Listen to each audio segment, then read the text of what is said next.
So I just came back from work and I thought of showing you guys on how to do water changes on this aquarium over here. So first thing you need is a bucket, something to siphon the water out from the aquarium. I'm using the Marina Easy Clean, and you need a towel, anti-chlorine and bacteria starter. So this is not the first time I'm changing the water of the aquarium. I actually have already changed a few times. I'm going to continue to do so for 2 weeks time. First thing, turn off the power to your filtration system, and after that actually you can siphon the water out of the aquarium. So I highly recommend that you use the Marina Easy Clean, only that it's easy to use and it also lasts forever. So to use it, make sure the bucket is below the aquarium, because you can only siphon the water to the places lower to it, because we use gravity to suck the water out. So gravity is from below to suck the water out. So to start the siphon, you just need to shake these tubes for several times until the water reaches to the upper parts of the tube, and then the gravity will start to pull the water down, and the rest of the water will follow, because when the water is coming down from here, it will leave this part empty. Something has to fill this part, and the only thing that can fill this part is the water from the aquarium over here, and that's how the water will be siphoned out from the aquarium by itself. Also, it's good to know, if you have a very long tube, it's good to make sure that the tube is completely clear of any water, because sometimes you will create an airlock, and that prevents the water from coming down, because the air will want to travel up. The water will want to travel down through the gravity, so which block the water from coming down. So yeah, let's get started. Just give a few gentle shake until it reaches to the most upper part of the tube. As you can see over here, it's already started. Now it's siphoned the aquarium. For the time being, it doesn't need to suck anything. You just need to remove the water, around half of it. Just wait patiently.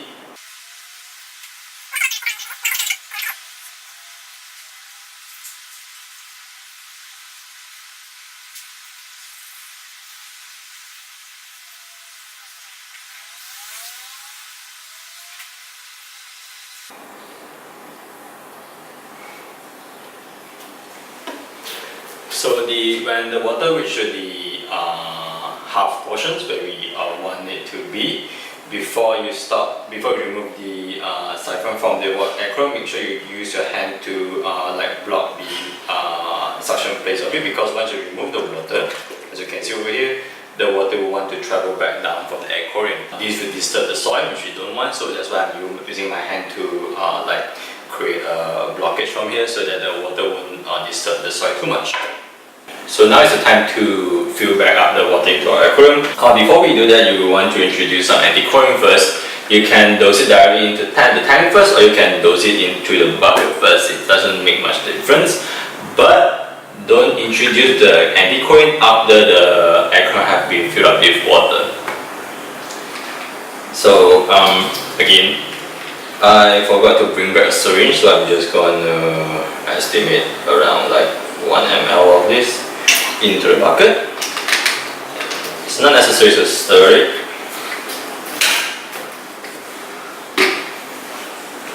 So now we will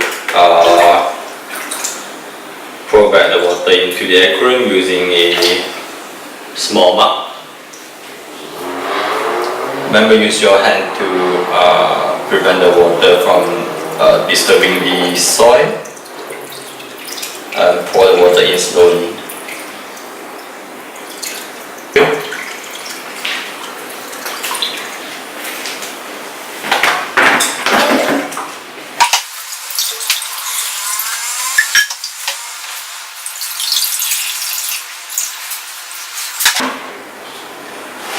So now that we have filled back the water into the aquarium, we just need to wipe out some of the water that's spilled out from the tank.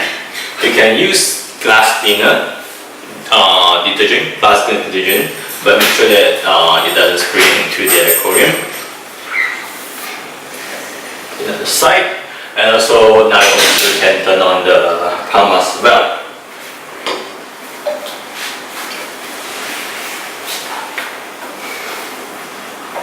So with everything running, it's time to introduce the bacteria.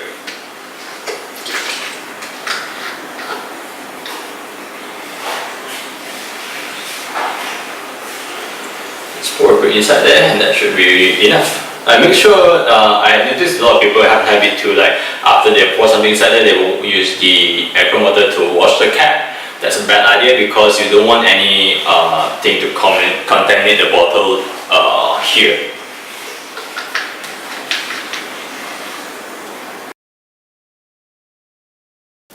So today is the day. Today is the day that we're gonna introduce plant into the aquarium. It has been running for around 2 weeks. We have did a couple of other changes, but not as much as I expected to, because the soil seemed to be pretty clean, so it didn't change as much. But we've been running for 2 weeks. We have a bottle of Aqua 0.6 liter aluminum CO2 cylinder bottle over here, and then I decided to use the intense regulator. This is the basic model, not the expert one. This is how it looked like, a tiny one over here. I decided to go for something that's a bit more expensive for the regulator, because the lower price one, they are cheap to begin, but for long-term use they tend to be difficult because they doesn't regulate the pressure in the regulator itself. So you need to do minor adjust to the flow of the CO2 like every 1 or 2 days. So it would be too troublesome to run. So I decided to get one that have pressure reductions, but it doesn't have solenoid, so I don't need really solenoid for aquarium over here. We can just run it 24 hours. It won't harm the fish. Intense check waft. This thing lasts a long time, so it's worth investing. It's 41 ringgit, a bit more expensive than the usual less than 10 ringgit check waft, but those doesn't last long. This one lasts longer. You can just leave it there for years and without worrying that any water from the tank will go into your CO2 cylinder. And then from there we have the intense XL size bubble counter. So why did I choose the XL size instead of the smaller one? Because it's a small aquarium. Why don't I use the small one? Because I find that the small one, those where the bubble coming from the bottom exit the top, those tend to lose their water pretty fast. I guess that's because it doesn't contain a lot of water to begin with, so everything just get pumped up to the aquarium or get lost inside there. So this one, the XL one, the air actually comes from the top and then exit from the top as well. And the cylinder is bigger, so it contains more water, so it doesn't need to like top up the water too frequent. I like to use this one more than the smaller one, because I find that one is just too troublesome for me to like add the water. Like I think it doesn't last a month, too much work. So I tend to use this. It's just a bit more expensive than the small one, so I guess this one is better. For me anyway, if you want to go with a small one, you can go with a small one. By the way, if you want to save some money on the CO2 system itself, you doesn't need to get the intense bubble counter or the check waft. You can go to a cheaper one. They basically work the same, just a bit difficult to top the water or a bit more fragile, but they are most likely the same. If you don't want to spend extra money, you can go for a cheaper one. And for diffuser, I use the intense one. If you have extra money, I would highly recommend get the intense diffuser. This one produces with fine bubbles, and it lasts for a long time before catching any algae on top.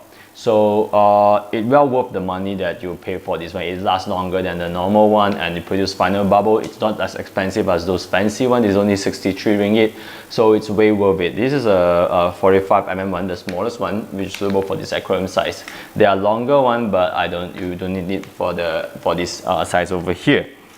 And also get some hoses and also some sucker to hold the thing together. Other than that, finally we have the lights. This is the new products in Malaysia, from AquaNice, the Neo Helios Fresh and Plants DED3. This is the smallest one, 30 cm, so which is just enough for this tank. This light is produced to have high par level in mind. So they have several LEDs that produce high par rating, which is the radiation that plants use the most for photosynthesis. So it doesn't need that much wattage, but the plants can get all the radiation that they need to for the photosynthesis. So which means it will reduce algae growth and also enhance the speed of the plant's growth, because most of the lights that they produce is all being used up by the plants. And this is also pretty cheap. You can get it for like 120 bucks in Malaysia. The quality is a bit, the build quality is not that good, but the lights that it produces is very good. I tested it on several of my aquarium, it's very good. But for the price, I think you can't complain about the build quality. If you didn't drop it to water, I would expect this one to last for a few years anyway.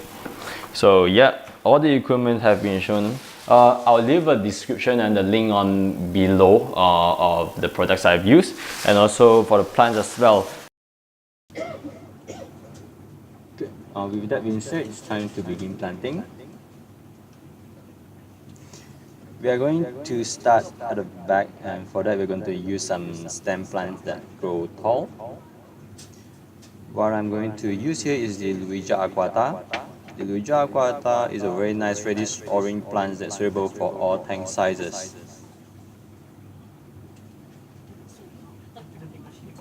We're going to place them at the back, right around the area between the rocks, and you're going to need a tweezer to do so. Hold the tip of the end of the plants and poke them in like so. You might not see any roots on the plants, but that's okay, as stem plants can grow roots on any section of the body.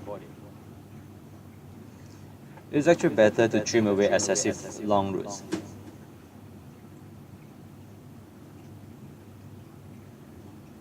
Try not to placing them too close to each other.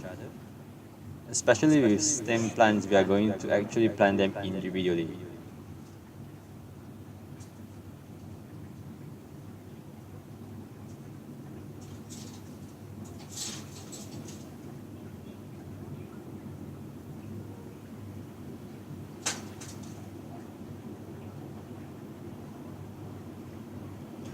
The distance between each plant should be enough for their leaves to just barely touch each other.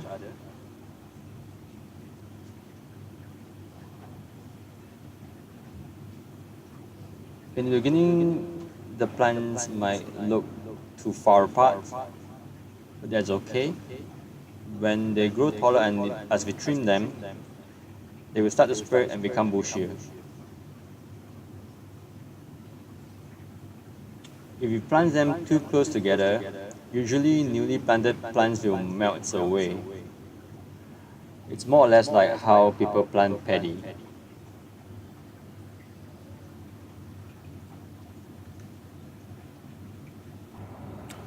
So now we are going to introduce the Alternantara Reinecki Mini. We're just going to put it over here like so. So this is because this is a Wabikusa plant, which means the plant is already planted into a lump of soil. I think it's soil. So for that, we don't need any tweezer. We don't need to separate the plants because it's already grow on the place it's come in. So you're going to just place it into the soil like that. So now we are continuing to the corner of the aquarium. For that part, I'm planning to use the Rotala Macandra yellow, and we're going to plant the plant in just the same way as we planted the Luija aquata.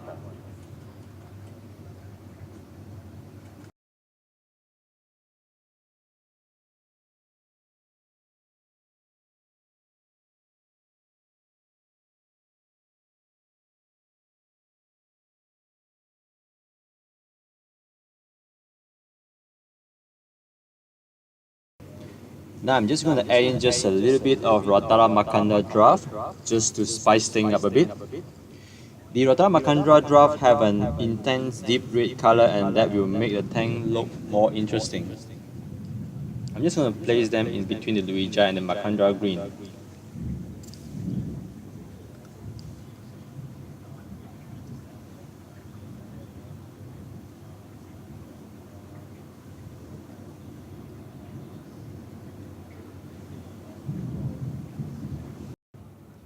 Now we're going to move to the foreground plants. I was planning to use Glossostigma, but they are not available this week, so I settled with Hermetus calitrichordis instead. I hope that's how you pronounce it. But unfortunately, they turned out to be hot item this week, and I sold a couple of them before I get the chance to bring them back.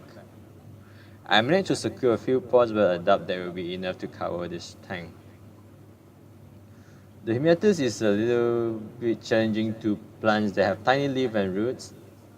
You have an easier time with this if you are using Seachem fluorides. They tend to hold plants better than aqua soil due to their weight. If looking for something easier, you could go with Monte Carlo, Japanese hairgrass, or Helios. I would suggest Glossostigma. They look nice in any aquarium and not too difficult to plant and take care.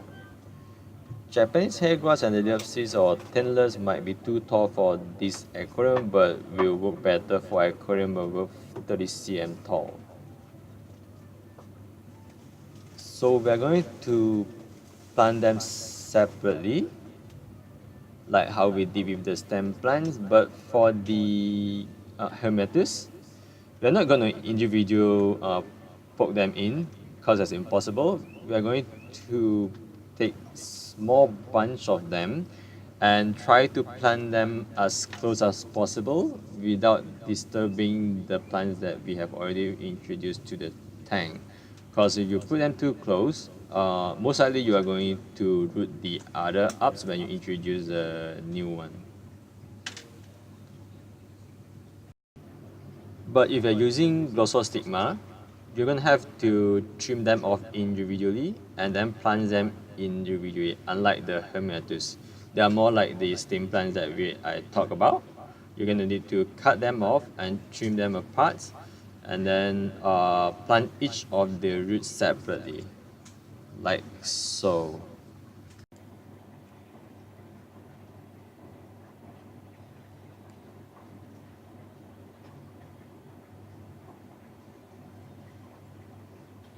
And if you are using Japanese hairgrass or Helios, you're going to plant them in a small bundle like this.